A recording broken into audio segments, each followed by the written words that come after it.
ఈ సమయంలో మన మధ్య మొదటి వాక్య ఉపదేశం అందించడానికి రెవరెండ్ డి ఉజ్జీవము గారు పెడన అనే ప్రాంతం నుండి మన మధ్యలోనికి వచ్చి ఉన్నారు. వారు వాక్య సందేశాన్ని అందిస్తారు కనుక ప్రతి వారు శ్రద్ధగా విని ఆలకించి ప్రభువును మహింపరచవలసిందిగా మీకు మనవి చేస్తూ వారిని ప్రేమతో ఆహ్వానిస్తూ ఈ సమయాన్ని వారికి అప్పగిస్తున్నాం.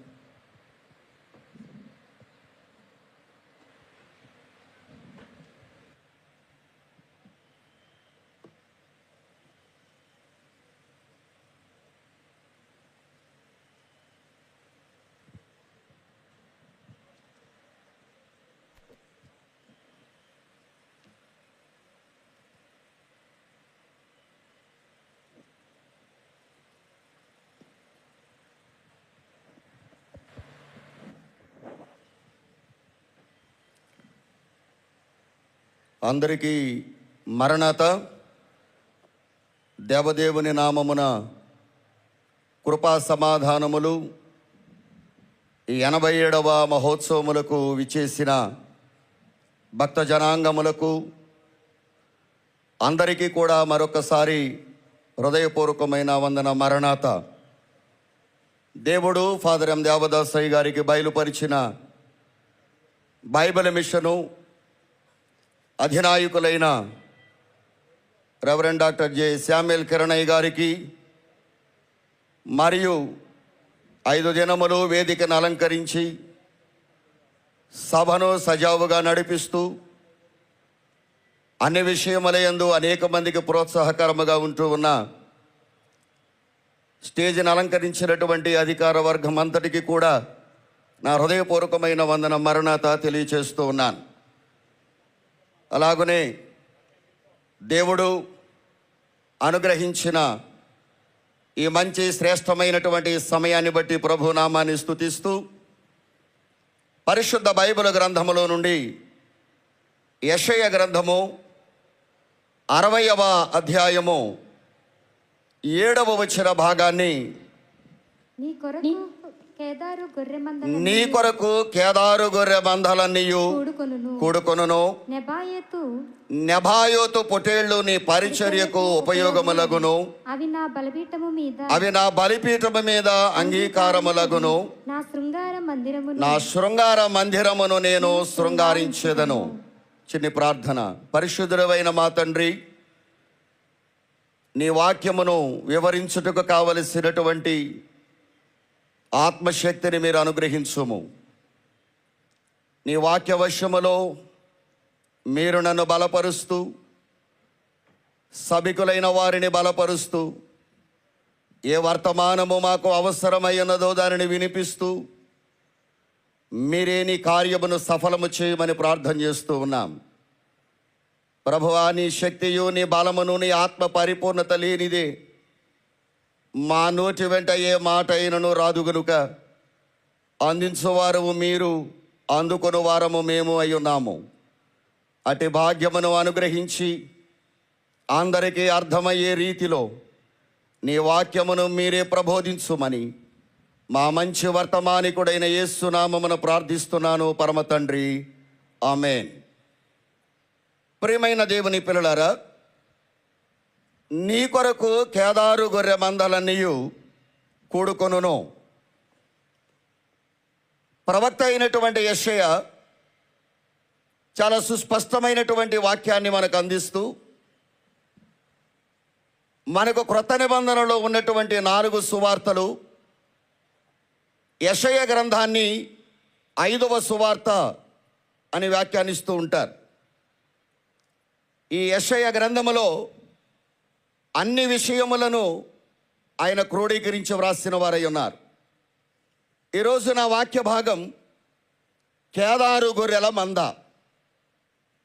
ఈ కేదారు గొర్రెలు ఎలాంటివి, ఎటువంటివి, వాటి పనుల యొక్క తీరు ఎటువంటి విధంగా ఉంటుంది అనే విషయాన్ని మీ అందరికీ చెప్పాలని నేను ఆశిస్తూ ఉన్నాను. ఎవరు ఈ కేదారు, ఎవరు ఈ నెబాయోతు అని అంటే అబ్రాహాము యొక్క మనవళ్ళు అని చెప్పవచ్చు. అలాగనే ఇష్మాయేలు యొక్క సంతానము. ఆదికాండ గ్రంథము 25వ అధ్యాయము 13వ వచనములో ఈ భాగం రాయబడింది. ఇష్మాయేలు జ్యేష్ఠ కుమారుడైన చాలమ్మా. కేదారు రెండవ వాడు, నెబాయోతు మొదటివాడు జ్యేష్ఠుడు. అయితే ఈ కేదారు గొర్రెల మందలన్నీ వీరు అన్యులుగా పరిగణింపబడ్డారు. అన్యులుగా పరిగణింపబడిన వారికి దేవుని బలిపీఠము దగ్గర కూడుకునే ధన్యత ఎలా దొరికింది? గనుక ప్రియ దేవుని పిల్లలారా, ఈరోజు మనమందరము కూడా అన్యులముగా ఉన్నప్పటికీ కూడా ఈ మహోత్సవములలో అందరము ఒక వేదిక దగ్గరకు వచ్చి కూడుకునే భాగ్యాన్ని ఈ మహోత్సవాలు మనకు కలగజేసినవై ఉంటూ ఉన్నవి.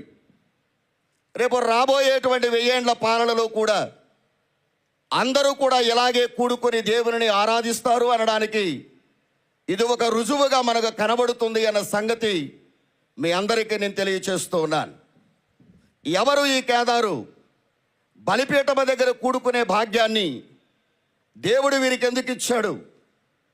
ఇలాగ ఈ మహోత్సవములలో కూడుకొని ధ్యానించగలిగిన భాగ్యం మనకు ఎలా దొరికింది అని మనం అందరం ఆలోచన చేస్తే, ప్రభు అయినటువంటి యేసు క్రీస్తు యొక్క శిలువ త్యాగమును బట్టి, ప్రభు అయిన యేసు క్రీస్తు యొక్క శిలువ యజ్ఞ యాగములను బట్టి దేవుని మందిర బలిపీఠము దగ్గర కూడుకొని ఆరాధించగలిగిన భాగ్యం దేవుడు మనందరికీ ఇచ్చాడు అని చెప్పడానికి ఏమాత్రము కూడా అతిశయోక్తి లేదు. ఇర్మియా గ్రంథము 49, 28 వచనములలో చాలా స్పష్టంగా వ్రాయబడినటువంటి మాట, కేదారీలు నెబుకద్నెజరు రాజు చేతిలో చాలా ఇబ్బందులు పడ్డారు, చాలా నలగగొట్టబడ్డారు, చాలా శ్రమ పెట్టబడ్డారు. అయితే కేదారు గొర్రెల మందలన్నీ ఎందుకు కూడుకుంటున్నాయి అని అంటే, మీరు చదివిన యెషయా గ్రంథం 60వ అధ్యాయములో నీ కొరకే కూడుకుంటున్నాయి. కూడిక ఏదైనా, దేవుని పిల్లల ఆరాధన ఎక్కడైనా, ఆలయము ఏదైనా, ప్రతి భక్తుడు కూడుకునేది దేవుని నామాన్ని మహిమపరచడానికి అనే విషయాన్ని దేవుని పిల్లలారా మీకు తేట తెల్లపరుస్తూ ఉన్నారు. యోహాను సువార్త 20వ అధ్యాయము 1వ వచనములో కూడా ఆదివారము సాయంకాలమున వారందరూ మేడగదిలో భయముతో కూడుకున్నారు. కూడిన తలుపులు మూసి ఉండగానే ప్రభు అయిన యేసుక్రీస్తు వారి మధ్యకు వచ్చి భయపడవద్దు అని చెప్పారు. అది ఆదివారపు ఆరాధన అయినా, ఆలయమైనా, లేకపోతే పునరుద్ధానపు దినమైనా, కూడిక మాత్రం ప్రభు అయిన యేసుక్రీస్తు గురించి అన్న సంగతి మనందరము కూడా గమనించవలసిన వారమై ఉన్నాం. గనుక మీరు కూడుకునే చోటు, 2, 3 నా నామమున కూడి ఎక్కడ ప్రార్థన చేస్తారో నేను వారి మధ్యలో ఉంటాను అని ప్రభు అయిన యేసుక్రీస్తు మనకు తెలియచేసిన వారై ఉంటూ ఉన్నారు. అందుకనే కేదారు గొర్రెల యొక్క స్థానం చాలా ప్రత్యేకమైనది, చాలా విలువైనది. కేదారు అనబడేటువంటి ఈ మాటను బట్టి మనం గమనిస్తే, కేదారు గొర్రెల మందలన్నీ మంద కాదు, చాలా మందలు ఉన్నాయి. అంటే ఇప్పుడు దేవుని పిల్లారా, ఈ యొక్క మహోత్సవములలో చాలా సహవాసములు కలిగిన వారు, సంఘములు కలిగిన వారు, మిషన్లు కలిగిన వారు చాలామంది ఈ మహోత్సవంలో కూడుకున్నారు. ఎందుకు కూడుకున్నారు?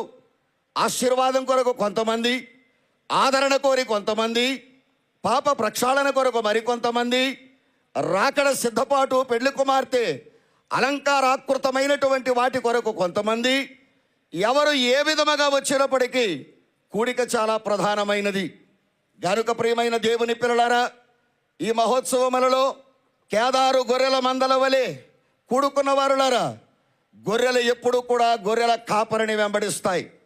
కాపరి అంటే కోసేవాడు మాత్రమే కాదు, కాసేవాడు అన్న సంగతి కూడా మనం గమనించాలి. కా అంటే కాపరి, కాసేవాడు. పా అంటే పరిశుద్ధుడు, రి అంటే రిక్తుడు.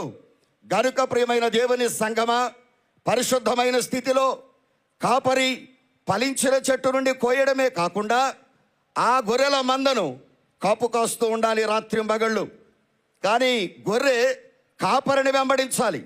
అంటే ఇక్కడ గమనించుకోవలసిన మాట ఏమిటి అని అంటే, దేవుని పిల్లలారా, కాపరి స్వరాన్ని, కాపరిని గుర్తుపెట్టుకోవాలి, కాపరి స్వరాన్ని కూడా గుర్తుపెట్టుకోవలసింది గొర్రె అన్న సంగతి మీ అందరికీ తెలియచేస్తున్నాను. మనమందరము అన్యులము, మన ప్రధాన కాపరి యేసయ్య. గనుక ప్రియ దేవుని పిల్లలారా, దేవుని ఆలోచన ప్రకారం, దేవుని వాక్యవశములో ఉండి, దేవుని నడిపింపులో ఉండి, దేవుని యొక్క వాక్యానుసారముగా నడిచేవారమై ఉండాలి. సంఘ సేవకుడు సంఘానికి కాపరి వంటివాడు. అందుకనే కాపరి స్వరము గుర్తుపట్టాలి, కాపరిని గుర్తుపెట్టుకోవాలి.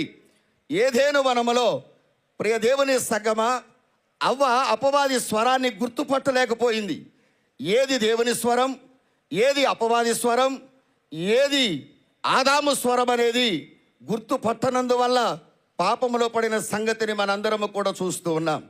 అందుకనే కాపరిని దైవజనుని యొక్క అడుగు జాడలలో, ఆ సంఘ సేవకుని యొక్క అడుగు జాడలలో మనం అందరము కూడా ఏకీభవించవలసిన వారమై ఉన్నాం.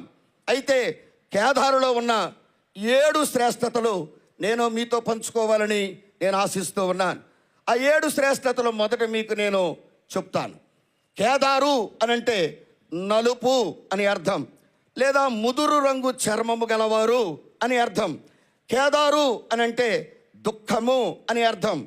కేదారు అనంటే చీకటి అని అర్థం. ఈ నానావిధ రకములైన అర్థములలో కొన్నింటిని మాత్రమే మీ ముందుంచాలని నేను ఆశిస్తూ ఉన్నాను. రెండవదిగా కేదారు బలమైన వారు, అంటే కేదారు గొర్రెల మంద బలమైనవి, కేదారు గొర్రెల మంద పరాక్రమమైనవి.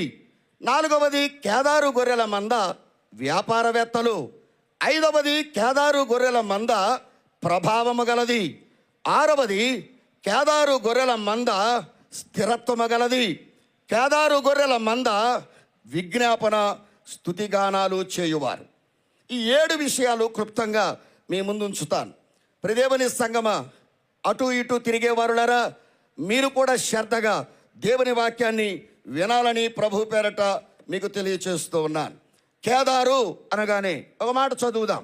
పరమగీత గ్రంథము 1వ అధ్యాయము 6వ వచనాన్ని మనం పఠించుకుందాం. నల్లని దానని చదువమ్మా. నల్లని దానని నన్ను చిన్న చూపులు చూడకు, నన్ను చిన్న చూపులు చూడకుడి, నేను ఎండ తగిలిన దానను, నేను ఎండ తగిలిన దానను. నా సహోదరులు నా మీద కోపించి, నా సహోదరులు నా మీద కోపగించి నన్ను ద్రాక్ష తోటకు కావలిగత్తిగా ఉంచిరి. పైన 5వ వచనం కూడా చదువుదాం.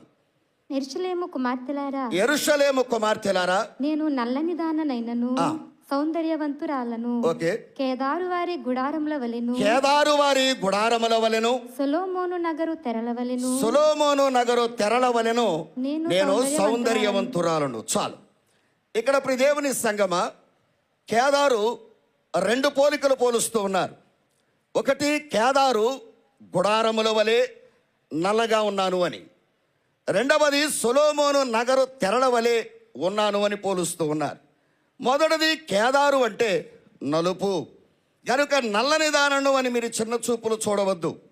యెరూషలేము కుమార్తెలు అంటే ఇశ్రాయేలీలు, షోలమితి అంటే క్రొత్త నిబంధన జీవము కలిగిన దేవుని సంఘం. ఇశ్రాయేలులను కాదని షోలమితిని వివాహం చేసుకోవడానికి కారణం ఏంటి అని యెరూషలేము కుమార్తెలు దేవుని పిల్లల షోలమితిని ప్రశ్నిస్తూ ఉన్నాయి.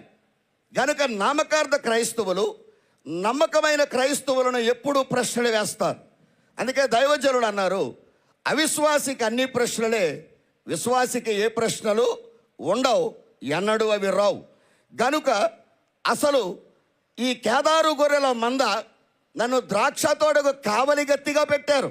మనందరము కూడుకున్నాం కేదారు గొర్రెల మందగా. ద్రాక్ష తోటకు ఏమయ్యిందని కూడుకున్నారు? ద్రాక్ష తోటకు ఏమయ్యిందని ఈమెను కావలిగత్తిగా పెట్టారు? మనందరికీ తెలిసిన మాటలే. ద్రాక్ష తోట అంటే దేవుని సంఘము అన్న సంగతి మనందరం ఇక్కడ గమనించాలి. అంటే ఈమె కేదారు గొర్రెలు గుడారపు మంద ఎలా ఉంది అంటే నల్లగా కనబడుతుంది, గనుక చీకటిగా ఉంది. వీరు నెబుకద్నెజరు చేత కొట్టబడిన ఆ పరిస్థితుల మధ్యలో చాలా వేదనలతో, రోదనలతో, ఇబ్బందులతో వారు రోధిస్తూ ఉన్నారు. అంటే కేదారు గుడారం పైకి అంత అందముగా ఏమీ కనిపించదు. అది ఇసుక ఎడారుల్లో వారు వేస్తారు కనుక గాలి తుఫానులకు ఆ గుడారము చీలికలుగా పీలికలుగా అయిపోతుంది. కానీ గుడారము లోపల చాలా అందంగా ఉంటుంది.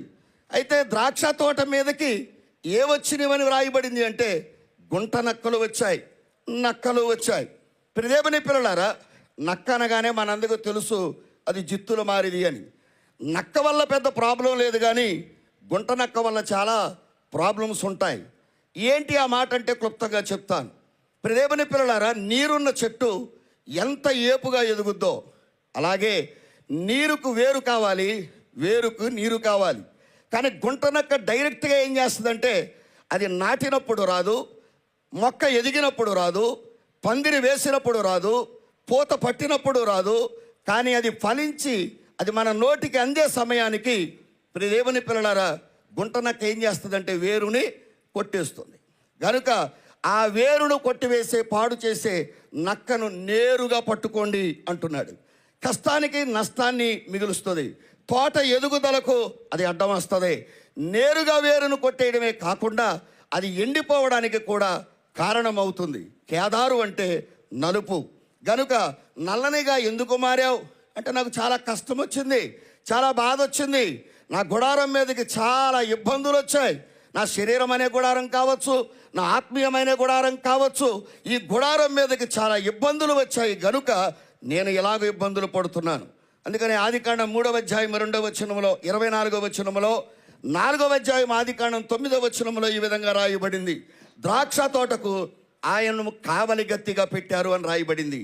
ఏదేను వనమునకు కూడా ఒక కావలి ఉంచాడు దేవుడు. ఖడ్గజ్వాల, ఖడ్గము అంటే కత్తి, కత్తి అంటే వాక్యం.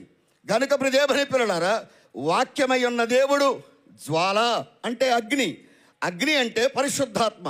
ఇప్పుడు ఏదేను వనమును కాయడానికి దేవుడు వాక్యమును, అలాగనే జ్వాలను అంటే పరిశుద్ధాత్మను దేవుడు కావలిగా ఉంచాడు. ఒక మాట 4వ అధ్యాయం 9వ వచనములో కయ్యను అధిక ప్రసంగం చేస్తూ దేవుడి దగ్గర, నా తమ్ముడికి నేనేమైనా కావలివాడనా అన్నాడు. తెలిసన్నాడో తెలియకన్నాడో నాకు తెలియదు, కానీ ప్రియమైన దేవుని పిల్లలారా, అక్కడ రాయబడిన మాట నిజముగా ప్రతి తమ్మునికి అన్న కావలి వంటి వాడే, ప్రతి చెల్లికి అక్క కావలిగత్తె లాంటిదే. అందుకే ఇక్కడ కూడా మనం గమనించాలి. అందుకే నేను అంటాను, ప్రతి అన్న తమ్ముడికి కావలి వంటి వాడిగా ఉండాలి, సంఘ కాపరి సంఘానికి కావలి వంటి వాడిగా ఉండాలి. అందుకే మిరియాము తన తమ్ముడైన మోషేకు కావలిగత్తిగా మారింది. నేను ఇక్కడ ఉదాహరించవలసిన మాట ఏమిటి అని అంటే, దేవుడు ఫాదర్ ఎం దేవదాసయ్య గారికి బయలుపరిచిన ఈ బైబిల్ మిషన్కు కావలి వంటి వారుగా దేవుడు బేతేలు గృహమును ఏర్పాటు చేసుకున్నాడు. దేవునికి మహిమ కలుగును గాక. గనుక దేవుని పిల్లలారా, వారు కాపు కాస్తూ ఉంటారు.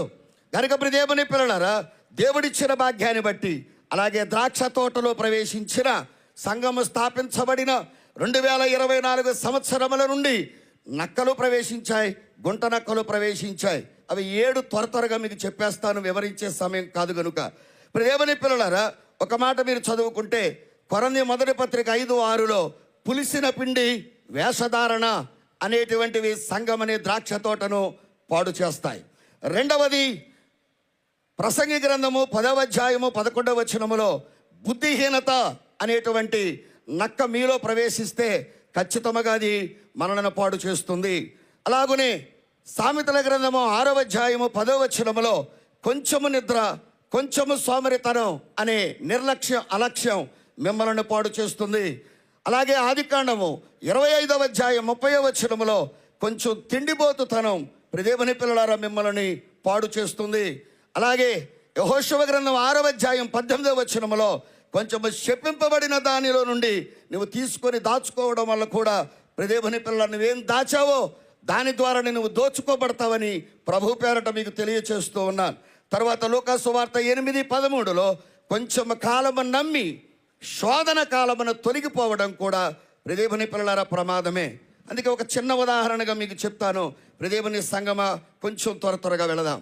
ఏంటి ఆ మాట అంటే, దేవుని సంగమ ప్రత్యక్షపు గుడారములో బయట కనబడేవన్నీ సముద్రవత్సల తోళ్లతోనూ అలాగే నారతోనూ చేయబడి ఉంటాయి. కానీ లోపట భాగం మాత్రం చాలా విలువైనదిగా కనబడుతుంది. లోపల ఏముంది? నిబంధన పలకలు ఉన్నాయి, చిగురించిన అహరోను కర్ర ఉంది, అలాగే మన్నాగల పాత్ర ఉంది. కేదారు గొర్రెల మంద నల్లగా కనబడుతుంది అంటే శ్రమపడేవారుగా కనబడుతున్నారు, కానీ వారు కూడిక మానలేదు. భయములు ఉన్నా, ఆందోళనలు ఉన్నా, ఇబ్బందులు ఉన్నా వారు ఏం మానకూడదు? కూడుకోవడం మానకూడదు. కేదారు గొర్రెల మందలన్నీయు నీ కొరకే కూడుకుంటున్నాయి. అందుకే కేదారు గొర్రెలు మంద ఎలాంటిది అంటే వారు శ్రమపడి సాధించేవారు కనుక శ్రమలో సౌందర్యం ఉంది అని నమ్మాలి, శ్రమలో సొగసు ఉంది అని నమ్మాలి. శ్రమలు తెచ్చే కళా కాంతి మరి ఏది కూడా మనకు ఇవ్వలేదు అన్న సంగతి మనం గమనించాలి. అపోస్తుల కార్యముల గ్రంథం 20:28లో దేవుడు తన స్వరక్తం ఇచ్చి సంపాదించిన సంఘమును కాయుటకు, సంఘమును ఏం చేయాలి? దేవుని పిల్లరా, కాయాల్సిన బాధ్యత. పరిశుద్ధాత్ముడు మిమ్మల్ని దేని యందు అధ్యక్షులుగా ఉంచును అంటాడు. తర్వాత నేను వెళ్ళిపోయిన తర్వాత క్రూరమైన తోడేళ్ళు మీలో ప్రవేశిస్తాయి. నక్కేమో గోతులు తవ్వే బుద్ధి అయితే తోడేలు బుద్ధి ఏంటంటే చీల్చే బుద్ధి. గనుక చీల్చి ఊరుకుంటుందా అని అంటే ఊరుకోదు.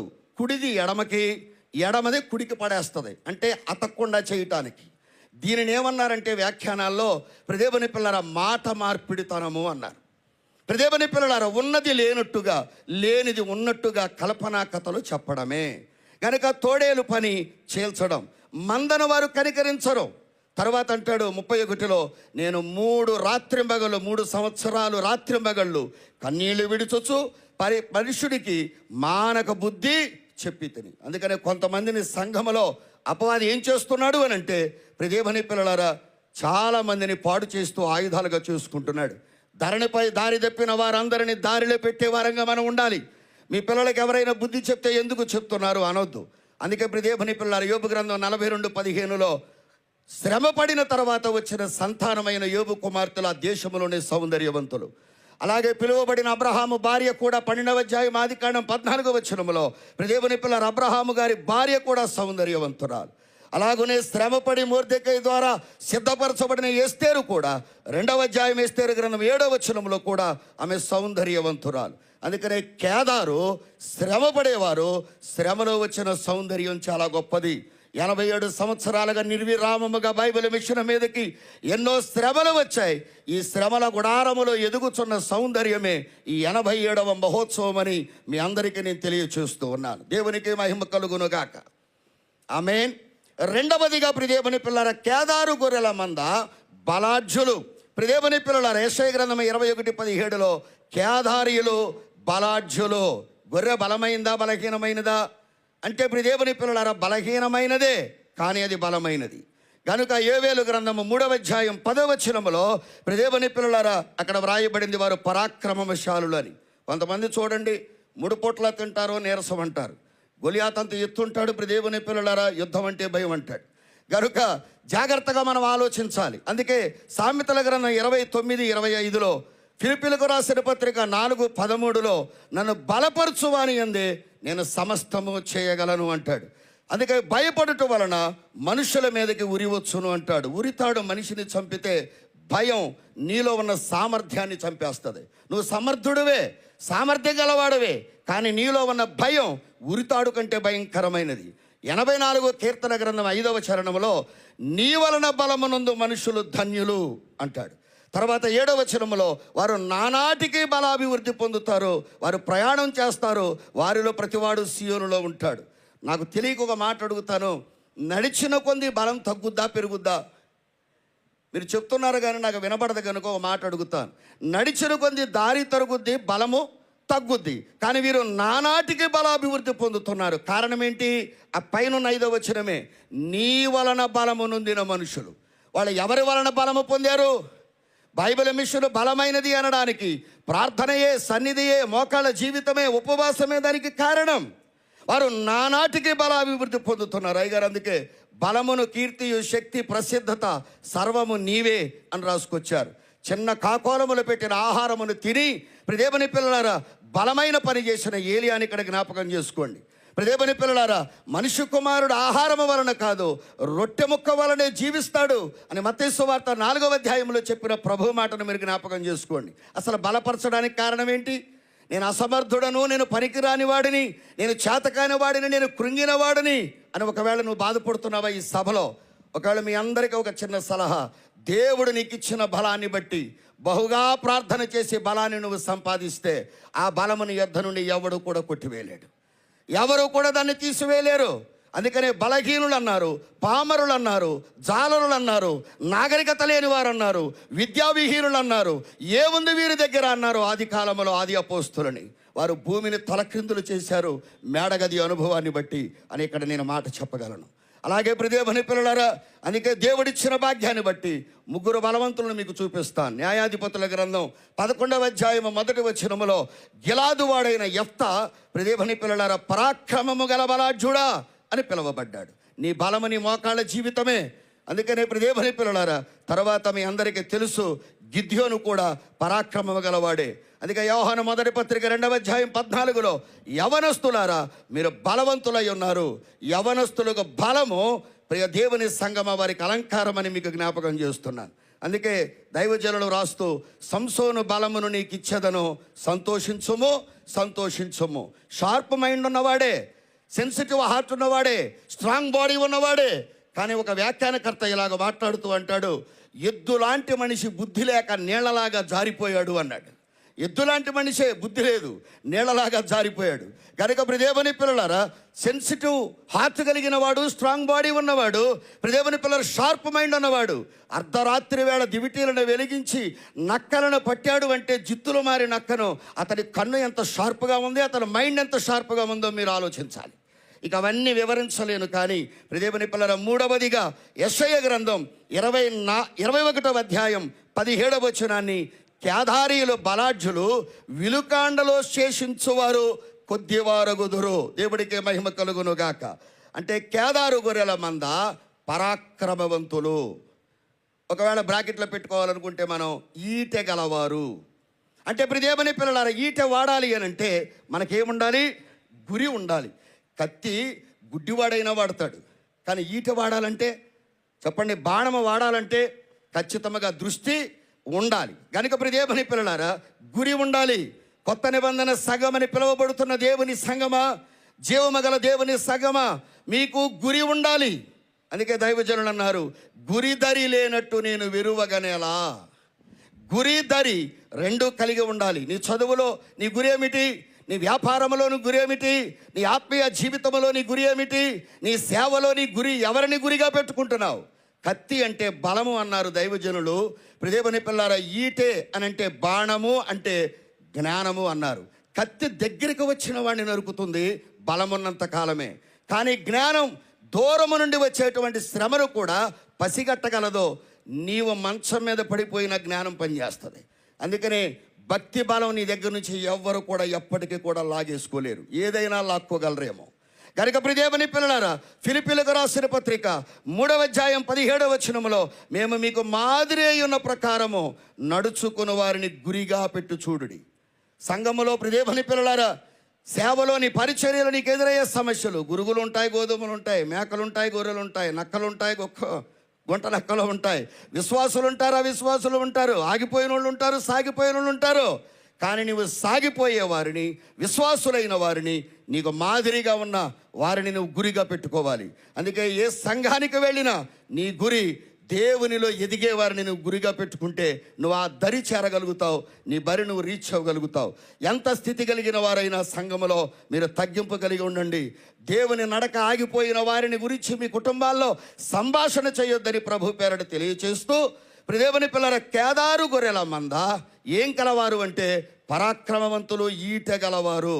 గనుక కొరింథీయులకు రాసిన మొదటి పత్రిక 9వ అధ్యాయం 26-27 వచనాల్లో, కాబట్టి నేను గురి చూడని వారి వలె పరిగెత్తుటలేదు, వారి గురి క్షయమయ్యే కిరీటాల వైపు ఉంది, మన గురి ప్రియదేవుని పిల్లల అక్షయమైన వాటి కిరీటాల వైపు ఉండాలి. రేపు రాబోయే రహస్య రాకడలో దేవుని మహిమ, మెప్పు, ప్రభావం మనం పొందుకోవాలంటే మనం గురి కలిగి బ్రతకాలని ప్రభు పేరట మీకు తెలియచేస్తూ ఉన్నాను. యేసయ్య శిలువ బలిపీఠం దగ్గర చేరాం గనుక కేదారు గొర్రెల మందగా దేవుని సన్నిధిలో గురి కలిగి బతకాలి. కనుక ప్రియదేవుని పిల్లలారా మన కూటమిలో ఒక గురి ఉండాలి, మన ఆరాధనలో ఒక గురి ఉండాలి, మన జీవితంలో మన ఒక టార్గెట్ ఉండాలి, ఒక ఎయిమ్ ఉండాలి. వాట్ ఈజ్ యువర్ గోల్ అని ఎవరైనా అడిగితే గుడ్డివాడు చెప్పినట్టుగా సమాధానం చెప్పొద్దు. లోకమంతా అందం పోగేసి గుడ్డివాడి ముందు పెడితే వాడు ఏమి చెప్పగలడు? అలాగే ప్రియదేవుని పిల్లలారా గొర్రెల మందలుగా నడిచి కాళ్ళు తొక్కుకున్నా గొర్రెల మందల్లో గలాటం ఉండదు. కనుక ప్రియదేవుని పిల్లలారా మిగతా మందల్లో ఏముంటాయి? ఇంత పరిశుద్ధమైన బలిపీఠం మీద ఆ మాట వాడలేను, కానీ దేవుడిచ్చిన భాగ్యాన్ని బట్టి ప్రభు ఇచ్చిన మహాకృప. 4వదిగా యెహెజ్కేలు గ్రంథము 27:21లో కేదారు గొర్రెల మందలు వ్యాపారస్తులు. ఎవరట? వ్యాపారస్తులు. ప్రియదేవుని పిల్లలారా, కేదారు అధిపతులందరూ నీతో వర్తకము చేయుదురు. పూర్వకాలమందు వస్తు మార్పిడి వ్యాపారం ఉండేది. ఇప్పటికి కూడా చాలా గ్రామాల్లో, పల్లెటూరులో పాత సామానులకు కొత్త సామాన్లు ఇస్తాం, పాత సామానులకు ఉల్లిపాయలు ఇస్తామని వస్తు మార్పిడి వ్యాపారం ఇప్పటికి కూడా ఉంది. అలాగే కేదారు గొర్రెల మందలు ఏం చేస్తాయట? వ్యాపారం చేస్తాయి. ఈనాడు క్రైస్తవ్యములోనికి దుర్వ్యాపారములు చాలా వచ్చాయి. అందుకే 2 మాటలు చెప్తాను: సువర్తకుడు, సువార్తికుడు. సువర్తకుడు అంటే మంచి వ్యాపారి, సువార్తికుడు అంటే సువార్తను వ్యాపింప చేసేవాడు. మన పని ఏంటి చెప్పండి? సువార్తను వ్యాపింప చేయడం. మత్తయి సువార్త 25:16లో 5 తలాంతులు తీసుకుని వాడు వెళ్ళి వాటితో వ్యాపారము చేసి అని ఉంటుంది. అందుకే మంచి ముత్యాల లాంటి మాటలతో మనం ఏం చేయాలి? వ్యాపారం చేయాలి. ప్రియదేవుని పిల్లలారా, నేనంటాను 5, 2, 1 మీనాలు ఇచ్చి వ్యాపారం చేయమన్నాడు. ఒక రోజున చికాగో పట్టణంలో డాక్టర్ డిఎల్ మూడీ గారు నడుస్తూ ఒక మంచి వ్యాపారస్తుడికి ప్రియదేవుని పిల్లలు సువార్త చెప్తే ఆయన అన్నాడట, మైండ్ ఓవర్ బిజినెస్ అన్నాడట. వెంటనే డాక్టర్ డిఎల్ మూడీ గారు దట్స్ మై బిజినెస్ అన్నాడట. అదే నా వ్యాపారం. అందుకే ప్రియదేవుని పిల్లారా, దేవుడు నీకు ఇచ్చిన మంచి ముత్యాలు, ప్రార్థన కావచ్చు, పరిచర్య కావచ్చు, వాక్యం కావచ్చు, పాటలు కావచ్చు, నీ సాక్ష్యం కావచ్చు, నీ తలాంతులను నీ సంఘములో, నీ మిషన్లలో ఉపయోగిస్తూ ఆత్మలను సంపాదించడమే మంచి ముత్యాల వ్యాపారం. అందరికీ ఒకే తలాంతు ఇవ్వడు దేవుడు. ఏది ఎవరికి ఇవ్వాలో, ఎంత ఇవ్వాలో, ఎప్పుడు ఇవ్వాలో ఆయనకు తెలుసు. అందుకే మీరు అదే 25లో చదివితే ఎవని సామర్థ్యము చొప్పున వానికి ఆయన ఇచ్చాను అని ఉంది. నీ సామర్థ్యం ఎవరికి తెలుసు? దేవునికి తెలుసు. కనుక ప్రియదేవుని పిల్లలారా, దేవుని దగ్గరకు వచ్చే మనందరము కూడా సాత్వికము ధ్యాన మనసు కలిగి ఉండాలి. కొంతమంది వ్యాపారస్తులు చూడండి, కొన్ని పెద్ద పెద్ద బిగ్ షాపులో ప్రియదేవుని పిల్లలారా కస్టమర్లే మా దేవుళ్ళు అని బోర్డు పెడతా ఉంటారు. కనుక ప్రియదేవుని పిల్లారా, వారికి ఓర్పు ఉంటుంది, సహనం ఉంటుంది. నువ్వు ఎన్నో చీరలు తీసి ఒక చీర కొంటావు, అయినా కానీ వాడు నవ్వుతూ సమాధానం చెప్తాడు. ఒక ఆత్మను సంపాదించాలి అంటే ప్రియదేవుని పిల్లలారా, మనలో కూడా ప్రియదేవుని పిల్లలారా ఓర్పు అవసరం, సహనం అవసరం. అందుకనే కేదారు గొర్రెల మంద వ్యాపారస్తులు, మంచి ముత్యాల వ్యాపారులు మనందరం కూడా. అందుకే ప్రియదేవుని పిల్లలారా, జాలరి తన వలలో పడిన ఏ చేపను జార విడుచుకోడు. ప్రియదేవుని పిల్లలారా, కనిపించిన చేపను వదలడు. అందుకని ప్రియదేవుని పిల్లలారా, మీరు కూడా అయ్యా మరి నేను వ్యాపారం చేయాలంటే ఏం ఉపయోగించాలి? ఏమీ ఉపయోగించక్కర్లా. ప్రియదేవుని పిల్లలారా, దేవునికి ఇచ్చిన టాలెంట్ను ఉపయోగిస్తే చాలు. దేవునికి ఇచ్చిన ప్రార్థనను వాడు దాన్నే ఉపయోగించుకుందుకు ముందుకు వెళ్ళండి. ఆత్మల్లో ప్రియదేవుని పిల్లలు సంపాదించడానికి ఓర్పు, సహనం చాలా అవసరమని ప్రభు పేరట మీకు తెలియచేస్తూ ఉన్నాను. ఒక వ్యక్తి ఒక రోజున బట్టల షాపుకి వచ్చాడట. వచ్చి ప్రియదేవుని పిల్లలారా, సార్ మీ దగ్గర బట్టలు ఉన్నాయా? నాకు చాలా కావాలి అని అడిగితే, సార్ ఇది లంచ్ టైం, మీరు ఒక 5 minutes 10 minutes వెయిట్ చేస్తే నేను మీకు మంచి బట్టలు ఇవ్వగలను, అందరూ కూడా మా పనివారు భోజనం చేస్తున్నారు సార్ అన్నాడట. అంటే ప్రియదేవుని పిల్లలారా, వెంటనే ఈ వ్యక్తి వచ్చినటువంటి వ్యక్తి బయటికి వెళ్ళాడు. ఎదురుగుండా చిన్న దుకాణం ఉంది, ఆ దుకాణంలోకి వెళ్ళాడు. ఆ దుకాణంలోకి వెళ్ళి ప్రియదేవుని పిల్లలారా, బాబు నీ దగ్గర బట్టలు ఏమైనా ఉన్నాయా అంటే, అతను కూడా లంచ్ టైం భోజనం చేస్తున్నాడు. వెంటనే చేయగడుక్కుని లేచి సార్ అని చూపించాడట. వెంటనే అతడు చాలా పెద్ద వ్యాపారస్తుడు, 2000 మంది కార్మికులకు అతడు బట్టలు పెట్టాలని నిర్ణయించుకున్నాడు. వెంటనే చేయగడికి చూపించగానే ఆ 2000 మందికి బట్టలు ఈ చిన్న దుకాణంలో కొనుక్కుని వెళ్ళిపోయాడు. ఏటేటా ఈ చిన్న దుకాణానికి వచ్చి ప్రియదేవుని పిల్లలారా అతడు బట్టలు కొనుక్కుంటూ వెళ్ళాడు. అతను కొనడం వల్ల ఈ చిన్న దుకాణం పెద్ద షాపుగా రూపాంతరం చెందింది. ఒక 5 నిమిషాలు చేయగడుక్కుని ప్రియదేవుని పిల్లలు అతడు చూపించడం వల్ల చిన్న షాపు పెద్దగా మార్చబడింది.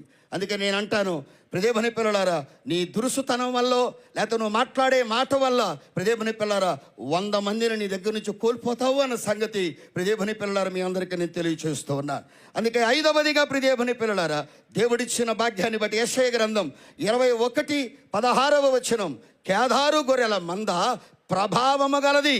ప్రియదేవుని పిల్లలారా, కేదారు గొర్రెల మంద ప్రభావము గలది. అందుకే ప్రతి వ్యక్తి కుటుంబం, ప్రతి వ్యక్తి సంఘం, ప్రతి వ్యక్తి సేవ ప్రియదేవుని పిల్లలారా దేవుడు బయలుపరుచుకున్న ఈ బైబిల్ మిషను ప్రభావము గలదిగా ఉండాలని దేవుడే తలుస్తూ ఉన్నాడు. యెషయా గ్రంథం 11:10 వచనములో ఆయన విశ్రమ స్థలము ప్రభావము గలదగును. అందుకే ప్రియదేవుని పిల్లలారా నేనేమంటానంటే, దైవజనునికి విశ్రాంతినిచ్చిన స్థలము బేతేలు గృహం. దేవుడికి మహిమ కలుగునుగాక. ప్రియదేవుని పిల్లలారా, ఒక స్థలము ప్రభావము గలదిగా ఎప్పుడు మార్చబడద్ది? ఒక స్థలము ఎప్పుడు ప్రభావం గలదిగా అవుతుంది అంటే, దేవుడు ఎక్కడ విశ్రాంతి తీసుకుంటాడో ఆ ప్రతి స్థలము కూడా ప్రభావంగా మార్చబడుతుంది. ప్రభావం ఉన్న చోట పరిష్కారం ఉంటుంది. పరిష్కారం ఉన్న చోట ప్రియదేవుని పిల్లలారా ప్రకాశత ఉంటుంది.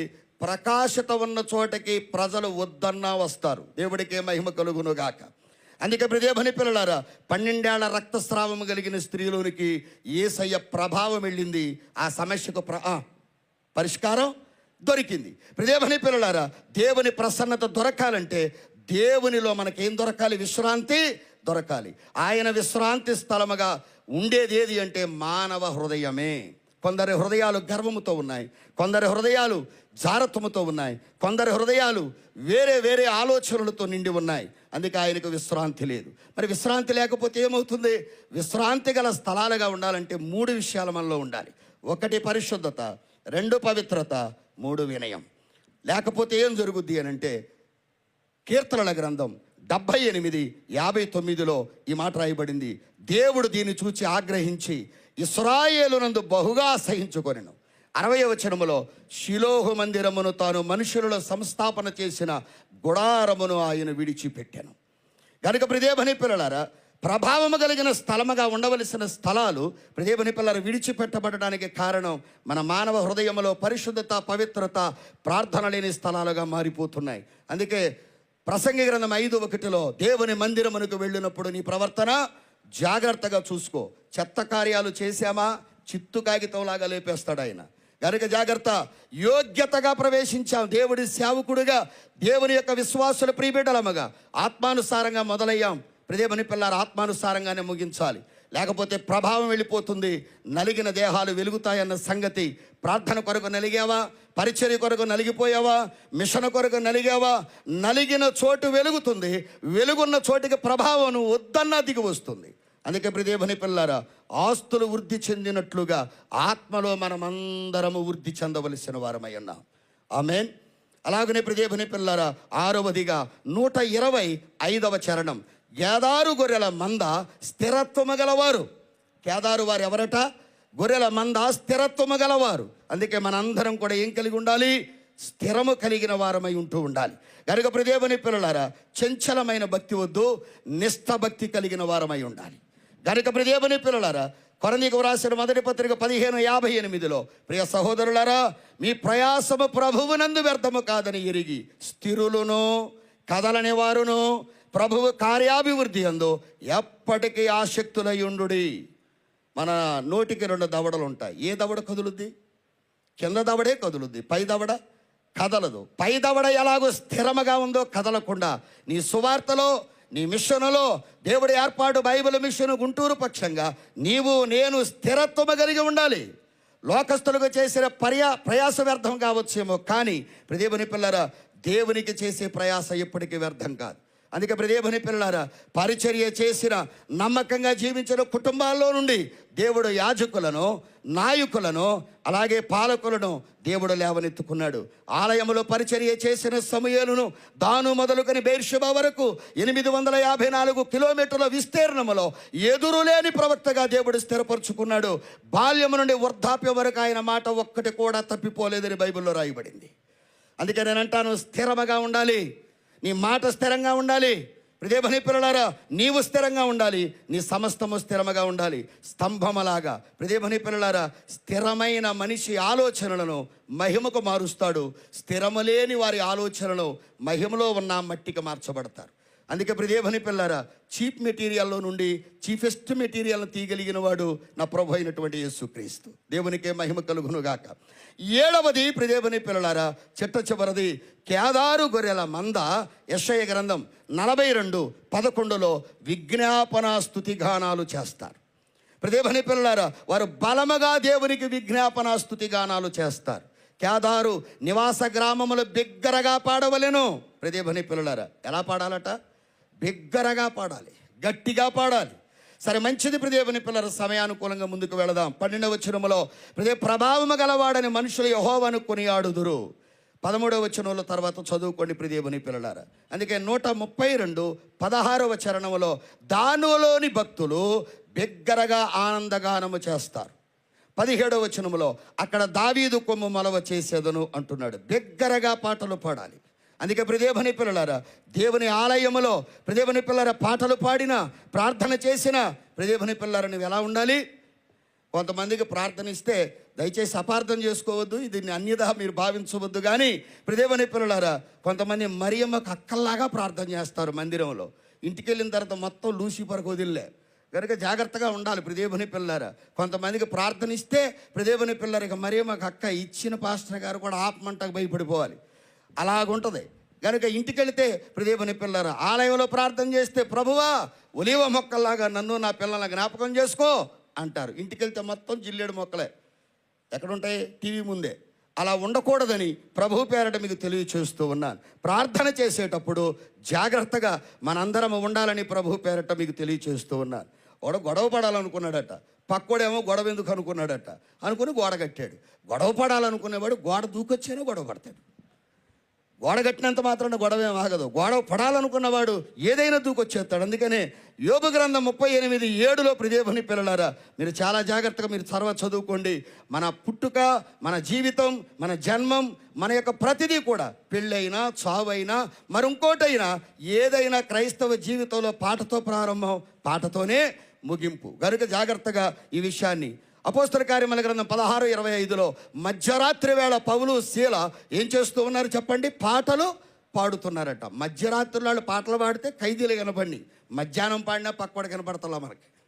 ప్రియదేవుని పిల్లారా, గుడిగుడి కొంచెం గుళ్ళో రాగం అలా ఉండకూడదు ప్రియదేవుని పిల్లారా. కనుక జాగ్రత్త, బిగ్గరగా పాడాలి.